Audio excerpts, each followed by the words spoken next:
On va écouter Bruno Retailleau. J'ai tenu aussi à dire ma compassion. Attention, il a tenu à dire sa compassion.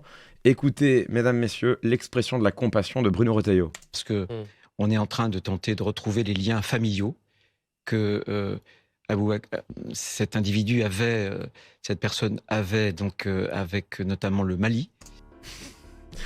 Mesdames, messieurs, l'expression de la compassion par Bruno Retailleau, qui se manifeste par son incapacité à retenir ne serait-ce que le nom et le prénom de la victime. La victime, Aboubacar Cissé, qui est ramenée au fond dans le discours de Bruno Retailleau à cet endroit, qui est ramené au rang de simple statistique. Un individu assassiné dans une mosquée, point. C'est là où tu vois évidemment le contraste entre la compassion revendiquée par Bruno Retailleau et la compassion manifestée en acte dans son discours. Cela révèle sinon une forme d'absence totale de compassion à l'égard de la victime, on peut éventuellement émettre cette hypothèse, à minima une forme de légèreté sur cette question, c'est-à-dire qu'on voit que bon bah lui c'est pas sa prio quoi. Et bien sûr derrière cet individu, bon ça lui échappe, hein, c'est du vocabulaire policier qui lui échappe, il se reprend d'ailleurs. Immédiatement il dit cette personne, même cette personne, c'est quand même un peu curieux, c'est-à-dire que si tu te souviens pas du nom de la victime, bah à minima tu l'appelles la victime. Le Premier ministre François Bayrou a parlé sur les réseaux sociaux, je cite, d'une ignominie islamophobe. Islamophobie que vous-même, vous n'utilisez pas. Dans l'intention, c'est la même chose, on a voulu désigner la même chose.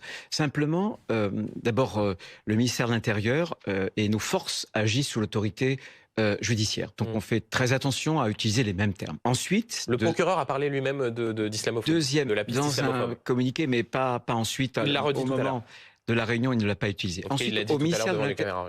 Aïe, aïe, aïe, aïe, aïe, aïe, aïe. Bruno Retailleau qui dit non, mais moi j'utilise les mêmes termes que le procureur de la République. Oui, bah il a dit islamophobe. Non, pas dans la réunion. Non, mais là, il l'a redit, il l'a redit à l'instant. Là, tu sens quand même qu'il est un peu emmerdé, Nono. Alors, pourquoi est-il emmerdé par ce terme islamophobie? Écoutons. Il y a une connotation idéologique du terme islamophobie, notamment très marquée vis-à-vis des frères musulmans. On va revenir là-dessus, Qui fait que dans notre ministère, on prend une précaution à ne pas l'utiliser. Le mot anti-musulman veut bien dire ce que cela veut dire. Voilà. Vous vous souvenez quand je vous ai dit qu'à chaque fois que Bruno Retailleau lâche une dingue, il y a un petit voilà derrière? On va s'arrêter là-dessus, hein, évidemment, sur le terme islamophobie.